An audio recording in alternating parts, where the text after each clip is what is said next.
Hi, welcome back. It's time to get down to business and start recording some music.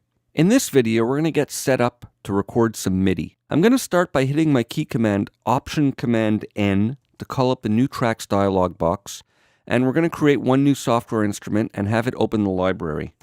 There we go with the library. I'm going to go to Drums and Percussion, Ultra Beat Drum Kits, and let's scroll down, and I'm going to go to a kit that I like called Old School Funk Remix. So a single click will bring it up. R closes the library, and I'm going to choose our one default track and delete it. And now we have a MIDI drum track set up with Ultra Beat loaded in. Now you can trigger sounds by hitting your MIDI keyboard. Let me lower that a little bit. Or you can use your Cap Locks keyboard. By hitting the caps key on your keyboard, you can use your MIDI computer keyboard to trigger sounds like that. But for now, we're going to record in our part using the MIDI keyboard. To get ready to record, we have to set up a click because we're going to record to a click track. Now you can get to this under the settings menu here, metronome. You can also get to it by click holding on your metronome icon with the control key and go metronome settings. And finally, you can also get to it from under your file menu, project settings, metronome. In this dialog box, we set up how we want the metronome to behave. For now, we're going to be using a software click. You can use external MIDI. If you want to trigger a click from external MIDI module, you can set the parameters here, which MIDI channel you want to trigger, which note number, and at what velocity for the downbeat, for the beats in the bar, and then optionally for the division. So this would be the downbeats of the bar, this would be, let's say, the quarter notes, and this could optionally be the 16th notes. But for now, we're going to stick with a software click, and that's enabled over there. So these are the defaults. This is the root pitch that's going to be used for the bar, the downbeats, and that's the velocity. And this is the pitch that's going to be used for the beats, and there's no division enabled. And you can adjust what tone you want it to have and the volume of the click from there. What I'm going to do is I'm going to enable the click and play it and adjust these parameters as it's playing so you can hear the effects. Now you can turn the metronome on by just clicking on the metronome icon, and I'm going to hit play and adjust some of these values for you.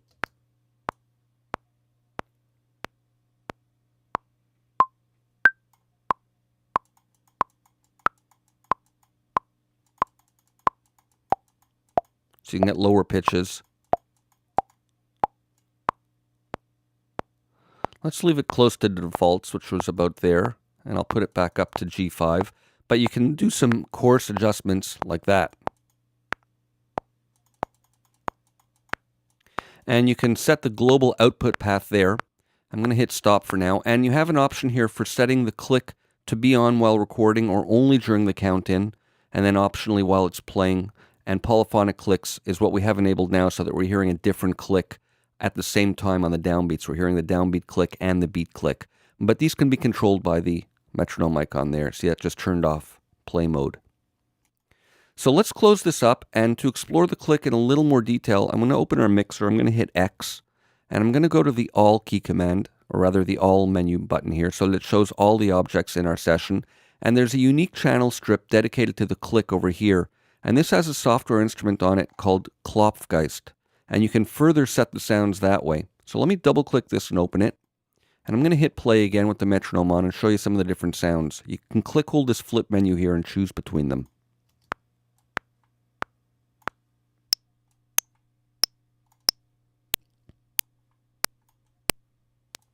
I'll leave it at the default, which is kick drum.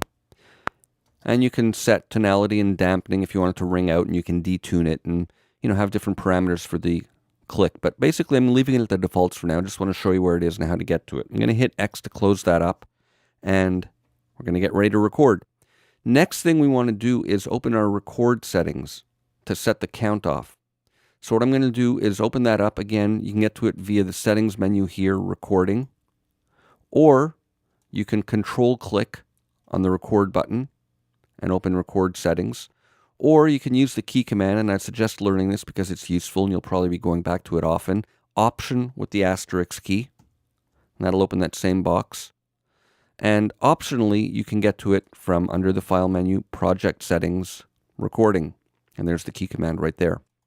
So here we set the count in. The default is 1 bar count in. I'm I'm going to leave it at that for now, but here are the options. You can have it be no count in or a specific number of bars or beats.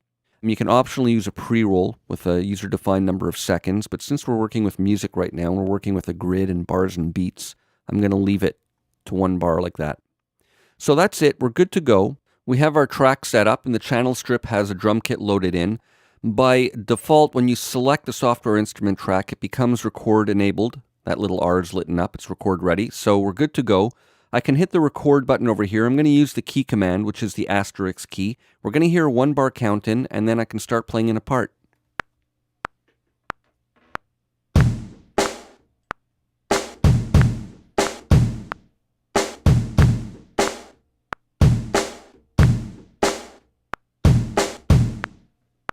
I'm going to hit stop, and there's our MIDI region that's created with the name of the channel strip setting. And our 4-bar region is here. You can see the little graphic representation of the MIDI notes. I'm going to play it back.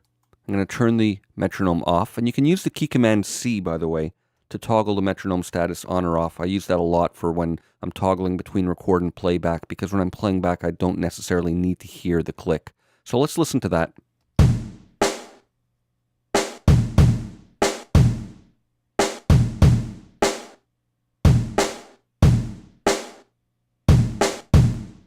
All right, we have a kick and snare part done.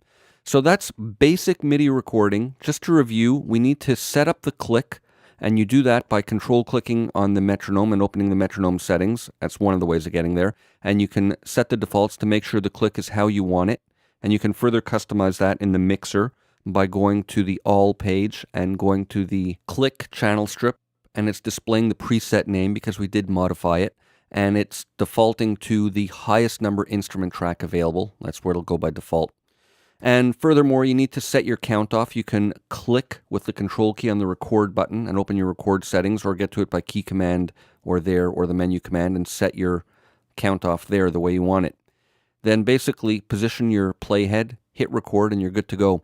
So that's it. Stay tuned. And in the next video, we're going to look at overdubbing on top of this kick and snare part.